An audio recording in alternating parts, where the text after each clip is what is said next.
교황의 서명이 적혀 있는 면죄부에 그것을 사는 사람 앞에는 이러한 문구가 있었습니다.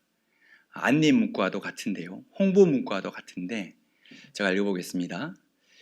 면벌부 판매대에 돈통의 동전이 짤랑 떨어지는 순간 연옥에 있던 영혼이 훌쩍 올라갑니다. 너무 유치한 말 같고 어린아이들이 하는 말 같아서 믿을 수 없을 것 같은데 당시 모든 사람들이 이 사실을 믿었습니다. 사람이 죽으면 바로 천국과 지옥으로 가는 것이 아니라 연옥이라는 것에 잠시 머무르게 되고, 그리고 이 땅에서 죄를 사하지 못한 죄를 다 사함받고야 천국으로 들어갈 수 있다는 것입니다. 교회는 이런 주장을 가지고, 이런 논리를 가지고 면벌부, 면죄부라고 하는 종이 한 장을 많은 성도들에게 판매를 했습니다. 이 사실을 성도들은 좋아했을까요? 싫어했을까요? 다 싫어했을 것 같은데 사실 대부분의 성도들이 이걸 믿었고 이걸 좋아하는 사람도 있었다고 합니다. 왜냐하면 돈으로 해결되기 때문입니다. 굳이 기도하지 않아도, 굳이 눈물로 기도하지 않아도 우리의 죄가, 우리의 부모의 죄가 다 용서받을 수 있기 때문입니다. 종교개혁은 성경에도 없는 이런 거짓, 속임수를 밝히 드러내고 오직 성경대로 하나님을 믿고 신앙생활 하자는 교회 개혁 운동이었습니다. 오늘 살펴볼 마틴 루터는 중세교회의 타락상을 목격하고 큰 충격을 받았습니다. 그리고 성경을 연구하면서 구원은 오직 하나님께서 주시는 선물이라는 것을 깨닫게 되었습니다. 오직 성경으로 복음의 진리를 깨달은 마틴 루터가 그 한 사람이 변하자 유럽의 역사가 변하고 세계사가 변하였습니다. 그리고 교회의 역사가 달라졌습니다. 마틴 루터의 삶과 그의 신앙을 처음 만나는 사람들마다, 그래서 마틴 루터를 만나면 그 안에 뜨거움이 일어납니다. 새로운 도전이 일어납니다. 그리고 믿음의 변화가 일어납니다. 오늘 처음 만나는 루터의 삶과 신앙을 통해서 우리의 믿음이 개혁되고 변화의 삶으로 나아가기를 주님의 이름으로 축복합니다. 먼저 루터의 영상을 잠깐 보겠는데요. 이 영상은 어느 방송사에서 이렇게 잘 만들어진 영상이 아니고 제가 직접 찍은 영상입니다. 한 7년도 넘은 영상인데요. 영상을 찍고 나서 한 번도 누구에게 보여준 적이 없습니다. 아마 영상을 보시면 이때를 위함인 것 같다는 생각이 들 정도로 아무 보는 사람이 없는데 누가 보는 듯이 얘기를 하고 보는 듯이 설명을 하는 것을 알 수 있을 것입니다. 그리고 좀 양해를 부탁드리는 것은 12월 한겨울이었습니다. 벌벌 떨면서 찍었는데요. 양해를 부탁드리며 루터의 처음 만나는 그 느낌과 경험을 하고 말씀을 이어가도록 하겠습니다.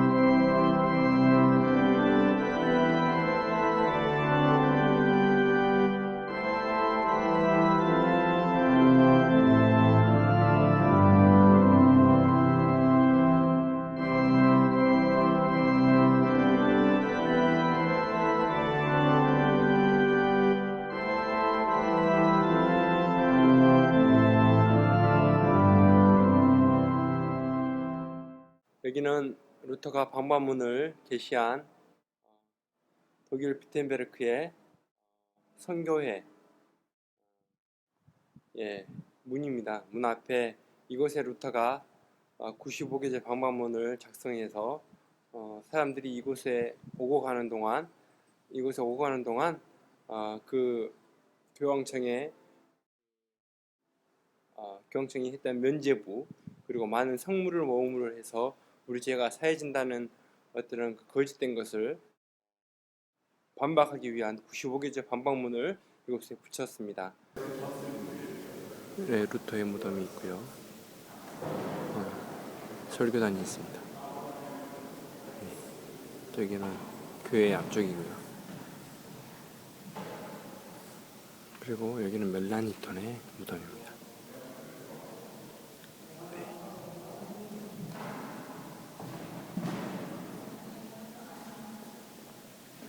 여기는 독일 비텐베르크에 있는 성 마리아 교회의 입구입니다. 이곳은 루터가 2000번 이상 설교를 했던 곳이고요. 주로 설교를 이곳에서 38년 동안 비텐베르크에 있으면서 사역을 했던 곳입니다. 그리고 이곳에서는 처음으로 독일어로 예배를 드리기 시작했고요. 그리고 특징적인 것은 우리가 성찬식을 할 때 원래 성찬식은 가톨릭에서는 평신도들 일반 사제들이 아닌 평신도들은 직접 빵을 떼고 잔을 마실 수가 없었습니다. 그렇지만 루터는 여기서 처음으로 직접 평신도들이 빵을 떼고 잔을 마시면서 그리스도의 몸과 피를 기념하게끔 하였습니다. 성마리아에 있는 오르겐입니다.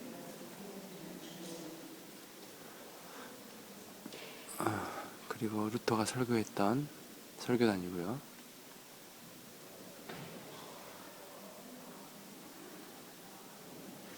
네, 많은 것을 상징하는 그림들이 앞에 있습니다.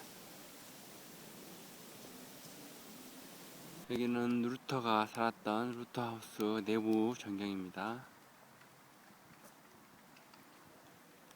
정원 같고요. 집이 아주 커요. 제가 들어왔던 입구고요. 집이 너무 웅장합니다.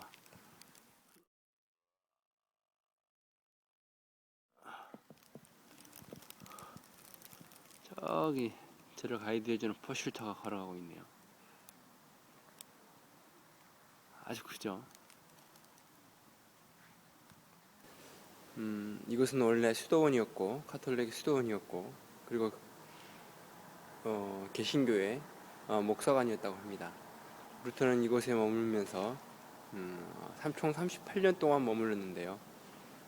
로마 교황청 가톨릭의 95개장 방방문을 이곳에서 기록하고 작성하고 계획하고 또 성경을 연구하고 그리고 많은 성경을 번역하는 작업을 이곳에서 했다고 합니다. 우리 개신교 역사상에 아주 큰 역사가 이루어졌던 곳이기도 합니다. 쭉 한번 보시겠습니다. 네. 여기는 특이하게도 루터하우스의 정원에 루터의 동상은 없고 루터의 아내의 동상이 있습니다. 이곳에서는 항상 손님들이 끊이지 않았는데요.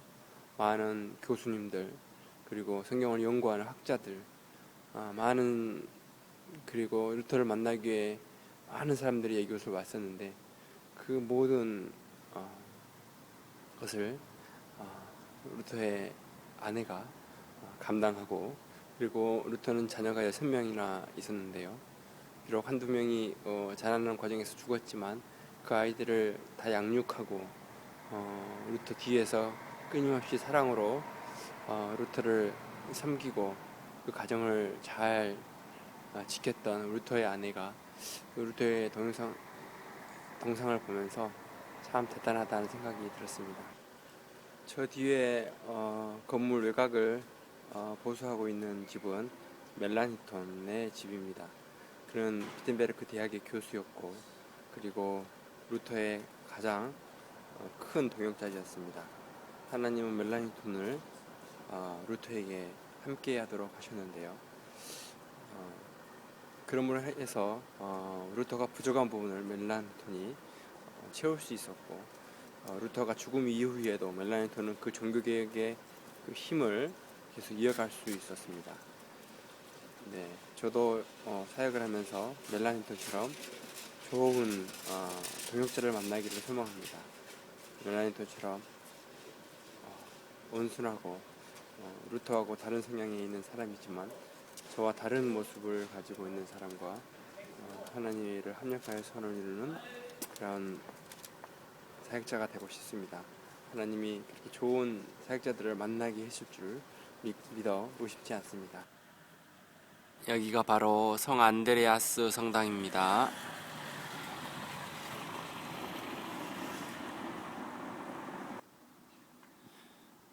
이곳에 있으면서 루터가 살았던 집이 바로 옆에 있습니다. 여기 이 집은 루터가 살았던 집인데 안드레아스 교회에서 설교를 하다가 이곳에서 임종을 했답니다.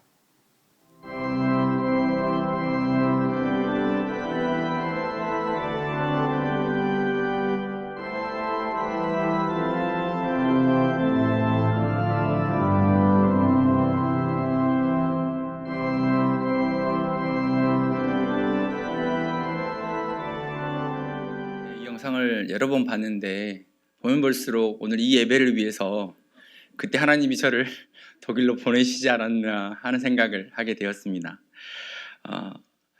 신대원을 가기 전에 거기를 갔었거든요. 그러면서 신대원에 들어가서 루터의 신학을 배우고 그들의 믿음과 신앙을 배우면서 조금씩 목회자 다음으로 성장했던 것 같습니다. 루터의 신학을 보면 다른 어떤 신학보다 약간 쉬운 점이 있습니다. 그 이유는 루터의 신학이 목회적인 신학이기 때문입니다. 중세 시대에 이 교회에 가지고 있는 총체적인 타락, 그들이 말한 거짓과 속임수, 이것을 밝히 드러내고 바로잡기 위한 신학이 바로 루터의 신학이기 때문입니다.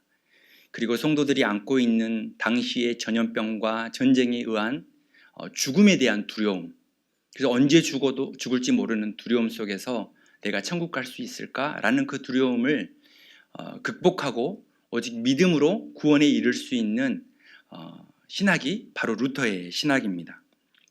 그래서 루터의 신학은 어렵지 않고 약간 쉽게 다가오는 신학이라고 할 수 있겠습니다. 그래서 오늘은 루터의 신학을 한 4가지 정도로 은혜 가운데 함께 나누는 시간으로 하나님의 말씀을 전하도록 하겠습니다. 그 첫 번째는 루터의 신학은 십자가 신학입니다. 루터는 굉장히 순수한 사람이었습니다.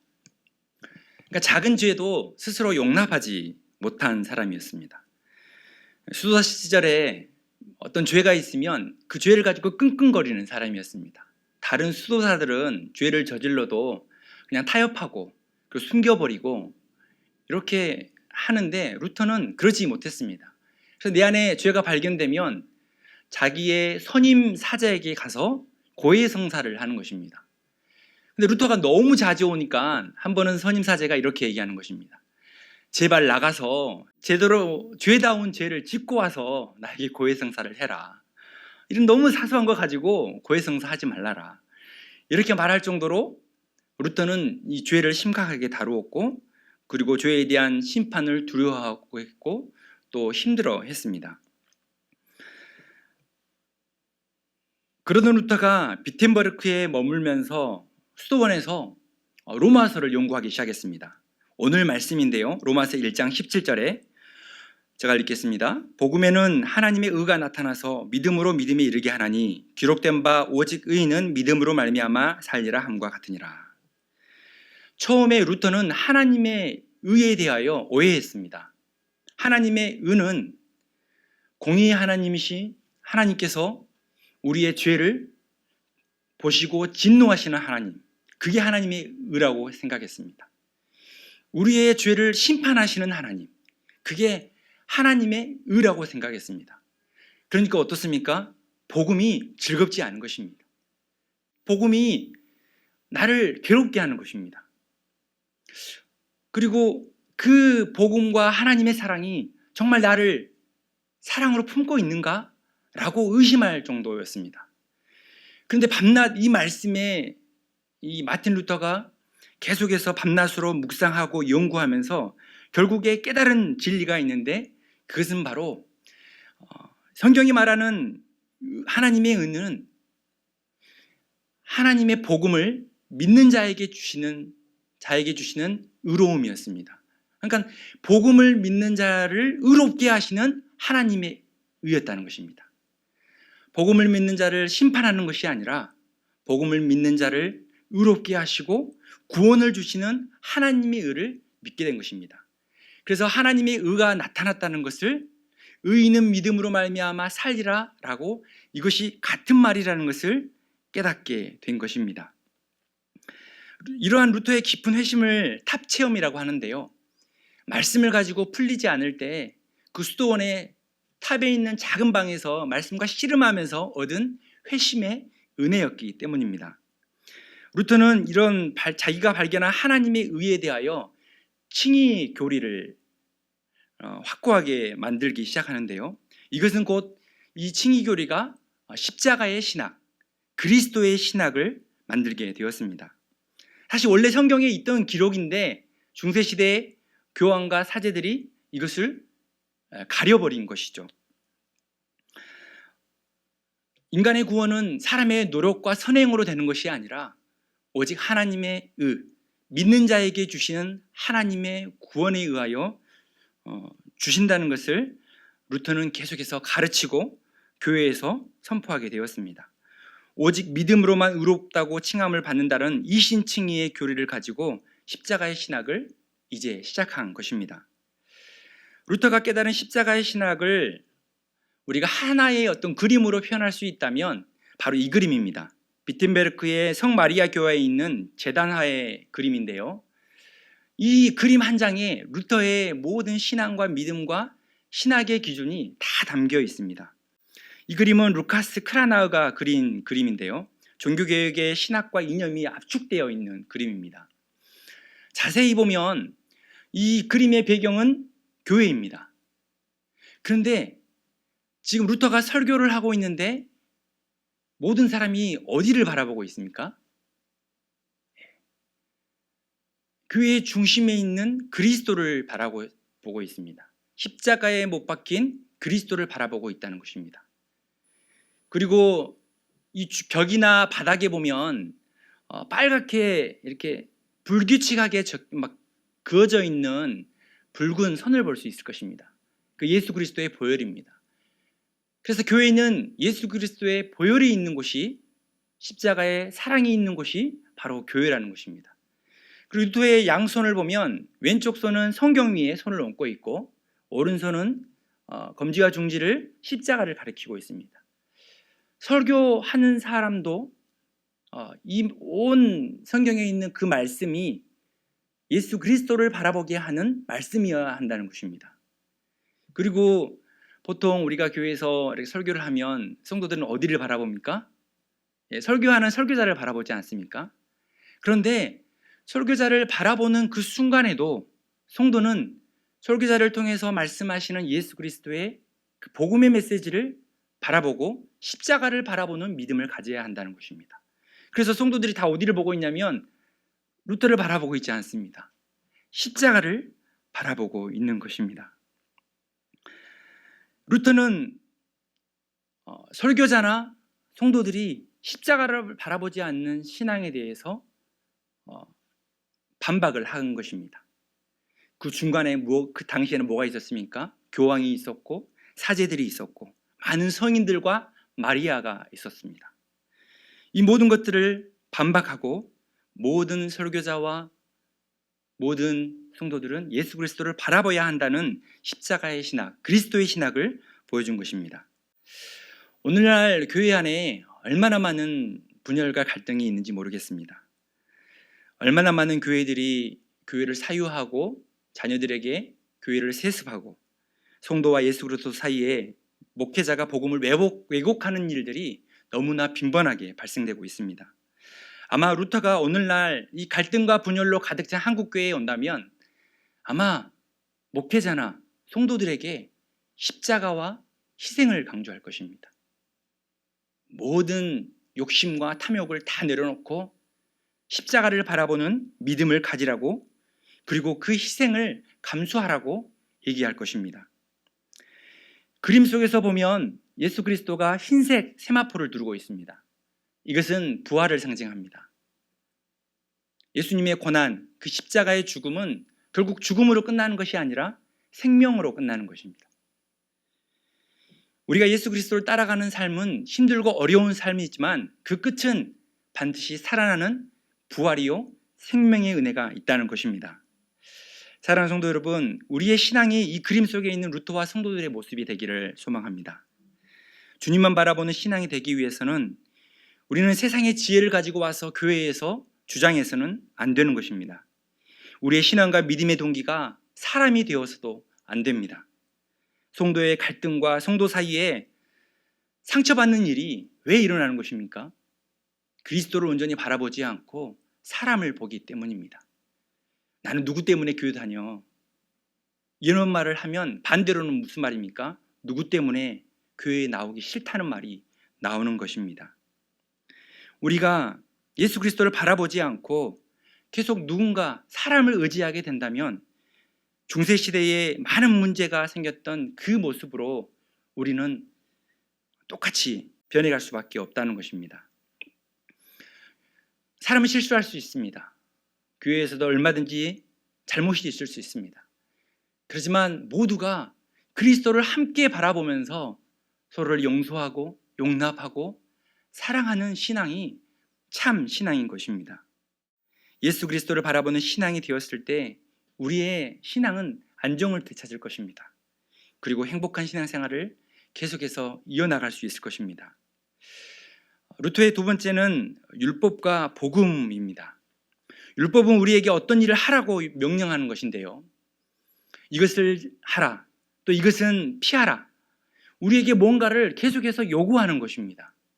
그렇지만 복음은 어떻습니까? 우리에게 뭔가를 요구하지 않습니다. 대신 하나님이 우리를 위해서 무엇을 하셨다라는 것을 선포하는 것입니다. 하나님이 우리의 죄를 위하여 하나밖에 없는 독생자를 이 땅에 육체로 보내시고 그 아들을 죽게 하시고 우리를 위해서 구원하셨다는 것이 복음인 것입니다.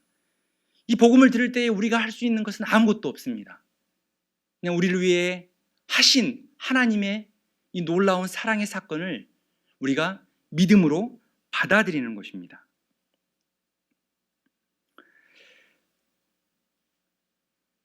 루터는 신앙에 있어서 양자 택일이 있고 상호 보완이 있다고 얘기했습니다. 우리 신앙생활 할 때 고민되는 게 있지 않습니까? 어떤 걸 선택해야 하나? 아니면 두 개가 다 필요하나? 근데 성도는 이걸 잘 분별해야 한다고 얘기를 합니다. 철학과 신학이 있습니다. 철학은 인간의 인생에 있어서 많은 일어나는 궁금증을 사람의 이성으로 풀어내는 것입니다. 그리고 신학은 말씀에 근거하여 하나님의 메시지로 풀어내는 것입니다. 어떤 걸, 이것은 양자택일입니까? 상호 보완입니까? 두 개를 다 취할 수 있는 것입니까? 그렇지 않습니다. 이것은 신학을, 말씀을 택해야 하는 것입니다. 십자가가 있고 자기결정이 있습니다. 이 십자가는 예수 그리스도의 못 박히신 그 주님을 바라보는 것이고, 자기결정은 예수 그리스도를 믿는다 하면서 끊임없이 내 안에 나의 생각, 나의 판단, 나의 탐욕과 욕심으로 내가 결정하는 것입니다. 이것이 두 개가 같이 존재할 수 있겠습니까?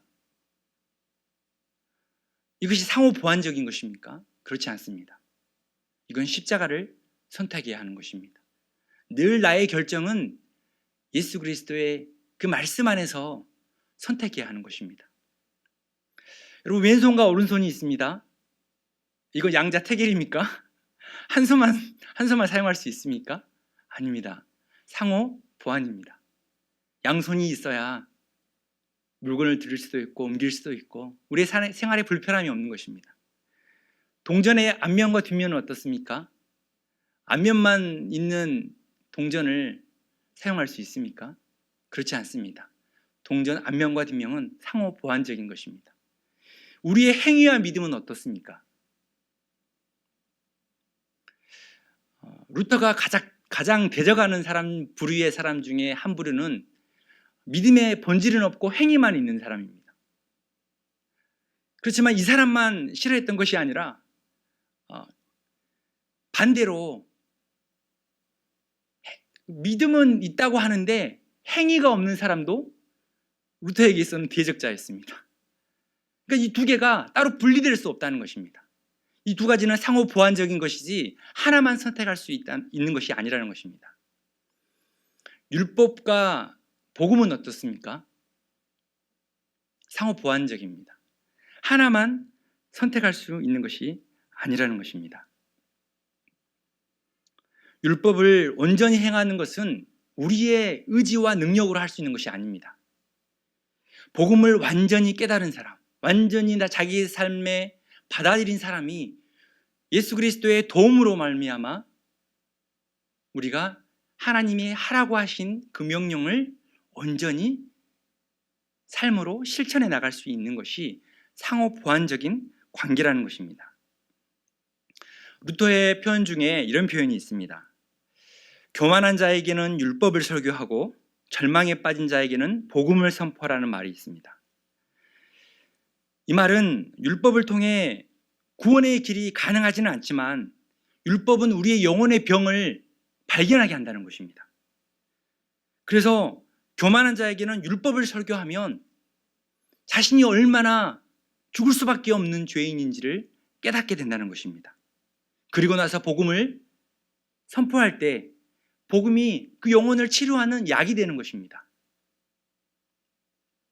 그래서 율법과 복음은 항상 상호 보완적인 것입니다. 율법과 복음이 분리되는 것이 아니라 복음을 믿는 자는 율법 자체를 온전하게 하나님을 사랑하기 때문에 그것을 삶으로 실천할 수 있게 되는 것입니다. 사랑하는 성도 여러분, 항상 우리의 이 양손에 율법과 복음이 균형 있게 있기를 바랍니다. 그래서 때로는 우리의 모습이 교만할 때는 하나님의 그 거룩하신 말씀 앞에 엎드려서 내가 죄인임을 깨닫고, 또한 한쪽에서는 내가 그리스도의 사랑으로 구원받은 하나님의 자녀인 것을 다시 한번 깨달음으로 말미암아 하나님이 우리에게 이루어놓으신 구원에 감사하고 겸손히 믿음으로 말씀에 순종하는 삶을 살아가는 우리 모두가 되기를 소망합니다. 셋째는 하나님의 하나님 되심입니다. 요셉이 자기를 팔아넘긴 형들에게 보복하지 않습니다. 그리고 자기를 애굽의 총리로 만들고 형들을 다시 만나서 형들을 용서할 수 있는 모든 이 과정이 바로 하나님께서 하신 일이라고 얘기합니다. 그래서 창세기 50장 19절에 이와 같은 말을 하는데요. 내가 하나님을 대신하리이까. 내가 하나님의 일을 대신할 수 없다는 것입니다. 하나님께서는 우리에게 풍성한 사랑을 주시고 나는 그 사랑을 단지 받아서 나누는 그런 사람이라는 것입니다. 우리가 하나님의 말씀을 통하여 하나님이 하시는 그 말씀을 듣고 인간에게 맡겨준 일을 오늘도 묵묵히 행하는 것이 성도의 삶이라는 것입니다. 이 구분이 분명하면 내가 해결할 수 없는 문제가 닥쳤을 때 우리는 어떻습니까? 절망하고 넘어지고 힘들어해서 좌절하지 않습니다. 왜? 그것은 하나님이 하실 일이기 때문입니다. 그런 상황 가운데서도 신실하신 하나님이 나에게 선하신 계획이 있다는 것을 믿고 하나님이 하나님 되심을 기도하며 오늘 내게 주어진 믿음의 삶을 살아낸 것입니다. 어떻게 작은 도시의 사제가 교황을 상대로 그 높은 권위를 상대로 종교개혁을 할 수 있었겠습니까? 루터는 종교개혁이 하나님께서 진행하시는 일이라는 것을 알았습니다. 그리고 나는 내가 해야 할 일을 하고 하나님은 하나님 되심을 드러나실 것이니 그것을 믿고 한 걸음 한 걸음 종교개혁을 실행했던 것입니다. 루터의 종교개혁의 과정을 보면 이러한 신앙을 엿볼 수 있습니다. 보통 종교개혁의 시작을 1517년 10월 30일로 잡고 있는데요. 바로 그날 루터가 95개조 방문물을 비텐베르크 교회 앞에 붙였습니다. 근데 루터는 처음에 이것을 막 교회를 혼란하게 만들고 막 종교개혁을 막 확산하기 위해서 이걸 붙인 것이 아닙니다. 당시 중세 교회에 그들의 본질적인 성경과 다른 문제점을 드러내고 많은 사제들과 함께 토론하기 위하여 작은 종이를 그냥 붙였습니다. 이것이 루터가 한 일입니다. 그런데 하나님이 이 종이 한 장을 들여다가 독일뿐만 아니라 모든 유럽에 뿌려버리신 것입니다. 어느 누군가가 그 종이 한 장을 가져다가 라틴어로 되어 있는 그 95개조 방방문을 독일어로 바꾸고 그리고 각 나라의 언어로 번역해서 유럽 전역에 전파한 것입니다. 또 때마침 비텐베르크의 인쇄술이 당시에 개발이 되었고 그 인쇄술의 발달로 그 종이 한 장이 수많은 종이가 되어서 많은 사람들에게 전파된 것입니다. 그 종이를 읽고 바른 신앙에 대한 그에 대한 그 진리를 많은 사람들이 공감하게 되었고 그 공감을 통하여 종교개혁이 힘을 받을 수 있었던 것입니다. 그러니까 루터는 자신의 삶 속에서 내가 할 일과 하나님이 하나님 되심을 늘 경험했습니다. 그런데 루터의 신앙을 받아들이는 사람이 점점 많아지는 것입니다. 처음에 교황은 무시했습니다. 루터를. 작은 사제 하나가 어떻게 자기에게 대항할 수 있을까라고 무시했습니다. 그런데 너무나 많은 사람들이 루터를 따르는 것입니다. 그래서 루터를 보름스 종교 재판 가운데 불렀습니다. 그리고 너가 한 모든 종교 개혁의 주장을 다 철회하라고 얘기했습니다. 철회하지 않으면 너의 사제직을 박탈하고 너는 범죄자요 이단이 된다고 얘기를 한 것입니다. 루터가 이 고민 가운데 아주 유명한 말을 남깁니다. 루터가 최후 변론으로 그 종교 재판에서 최후 변론으로 한 말인데요. 제가 읽어보겠습니다. 저는 저에게 주어진 성경에 굴복하며 양심은 하나님의 말씀 안에서 사로잡혀 있기에 그 어떤 것도 철회할 수 없으며 그렇게 하고 싶지도 않습니다. 왜냐하면 양심에 반하여 행동하는 것은 안전하지도 건전하지도 않기 때문입니다. 저는 달리 행할 수 없습니다. 제가 여기 서 있습니다. 하나님, 저를 도와주소서. 아멘. 루터는 자신의 양심이 하나님의 말씀에 붙들려 있다고 얘기합니다. 이 변론을 철회하지 않았기 때문에 결국 루터는 이단자요 범죄자로 지명되었습니다. 그래서 루터가 이 종교재판을 나가는 순간 어느 누가 자객이 루터를 죽여도 아무렇지 않는 상황이 벌어진 것입니다. 근데 루터는 자기의 신앙의 고백을 딱 하는 것까지가 자기가 할 일이었습니다. 그런데 때마침 선제후 프리드리히에 의하여 루터를 또한 살려냅니다. 루터를 몰래 데려와서 바르크푸르트 성이라는 곳에서 루터를 10개월 동안 보호해 줍니다. 이 성이 바르크푸르트 성인데요. 루터는 사실 이 바르크푸르트 성에서 심한 불안과 두려움에 시달렸습니다. 언제 자기가 죽을지 모른다는 이 괴로움 속에 빠져 있었습니다. 그리고 많은 기록을 보면 루터가 여기 있는 동안 마귀가 얘기해주는 그 속삭임을 듣고 너무나 심한 심령의 갈등과 괴로움을 경험했다고 기록하고 있습니다. 그런데요, 루터는 바로 여기서도 이 불안과 두려움 속에 시달리면서도 하나님이 하나님 되심을 믿습니다. 그리고 여기서 무엇을 하냐면 당시에 신약 성경이 완전히 독일어로 번역된 완전한 성경이 없었거든요. 루터가 3개월 만에 신약 성경을 번역합니다. 많은 성도들이 자국어로 독일어로 설교를 듣지 못해서 앞에서 라틴어로 설교를 하는데 그 말이 무슨 말인지 몰라서 복음이 무엇인지 모르는 것입니다. 사제가 해주는 그 복음이 진짜라고 믿는 것입니다. 그리고 루터가 이곳에서 자기가 할 일을 합니다. 바로 성경 번역을 통해서 많은 사람들이 복음을 직접 들을 수 있고 읽을 수 있도록 한 것입니다. 하나님은 루터가 번역한 성경을 많은 사람들에게 배포하셨습니다. 이렇게 루터는 자기의 삶 속에서 어떠한 절망의 순간에도 하나님은 하나님 되시다, 이 신앙을 굳게 믿었습니다. 그러므로 말미암아 하나님의 일하심을 통해서 종교개혁은 확대되었고 마침내 아우구스 브루트 화의에서 개신교가 종교의 자유, 신앙의 자유를 인정받게 되었습니다. 사랑하는 성도 여러분, 우리의 삶이 요즘 어떻습니까?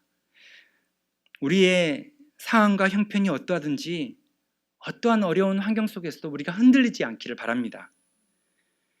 하나님이 하나님 되심을 믿기를 바랍니다. 그리고 오늘 내가 해야 할 일을 집중하며 살아가기를 소망합니다. 우리는 하나님의 동역자이기 때문에 결코 하나님이 우리를 버려두지 않으십니다. 반드시 우리가 해야 할 일을 성실하게 말씀에 순종하며 살아갈 때에 하나님은 지금도 역사하셔서 하나님이 하나님 되심을 지금 보여주시고 일하고 계시고 계획하고 계신다는 것입니다. 우리가 이러한 사실을 믿게 될 때에 우리의 삶 속에서 하나님의 신실한 은혜가 밝히 드러날 것입니다. 마지막으로 신앙은 즐거운 교환입니다. 이 교환은 세상에서는 경험할 수 없는, 정말 복음 안에서만 경험할 수 있는 놀라운 경험입니다. 신랑과 신부가 혼인을 치르고 하나가 됩니다. 부부는 이제 한 몸이 됩니다. 신랑 신부는 모든 것을 함께 나누고 공유합니다.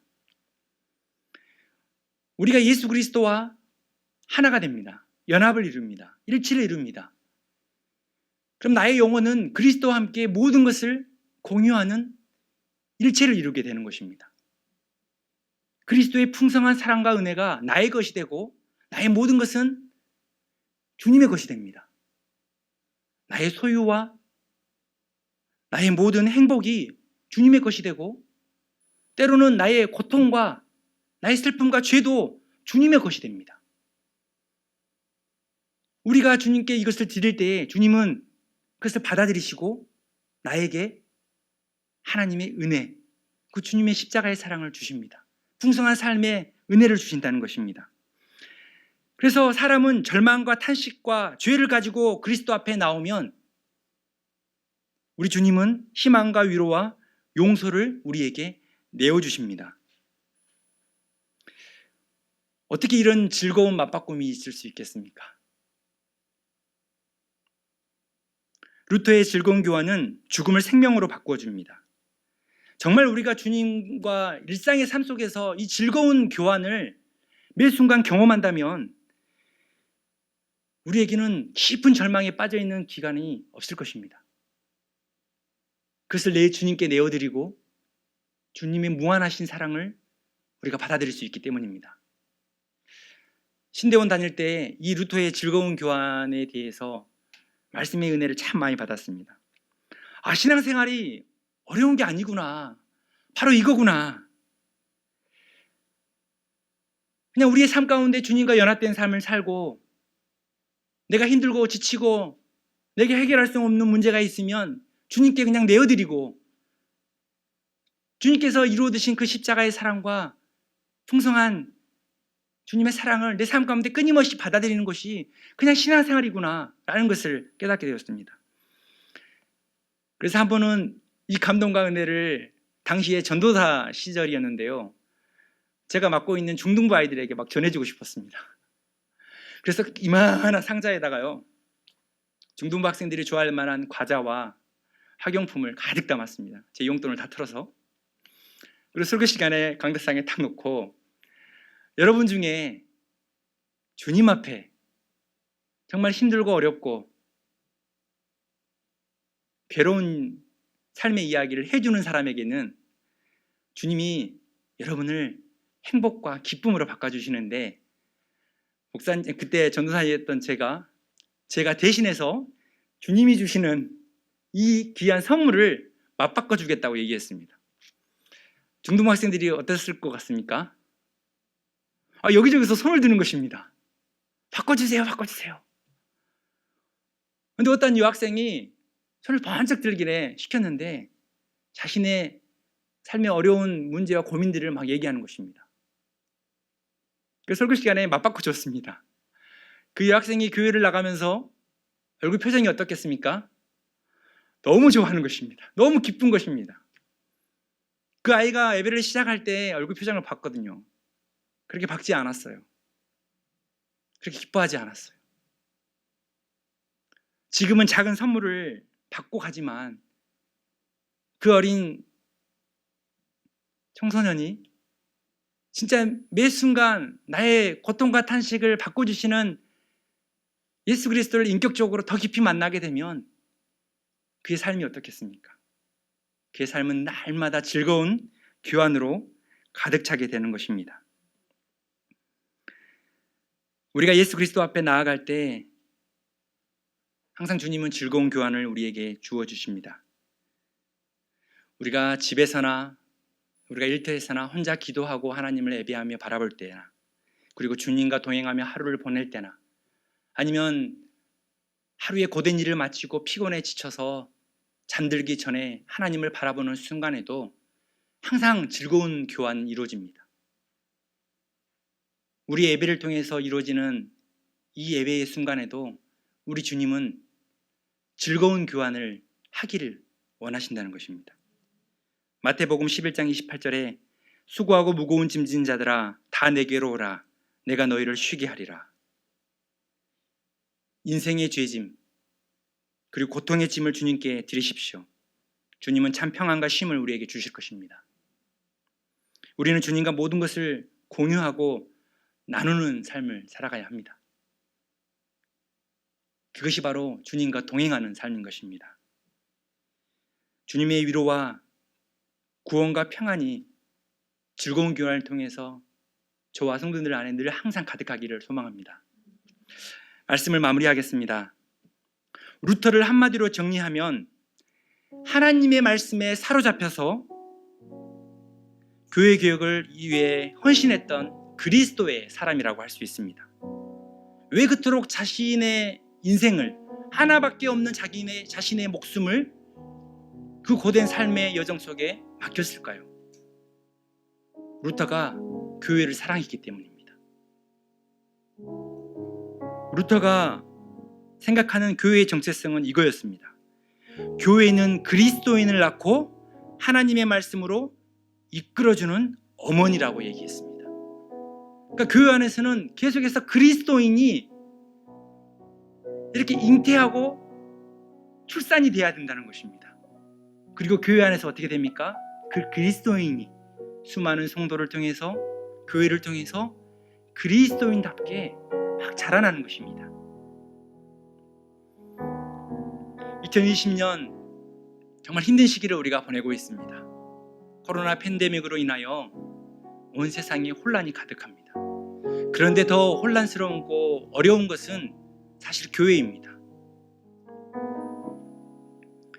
교회 안에 그리스도인이 낳는, 그리스도인이 탄생하는 일들이 점점점 줄어들고 있습니다.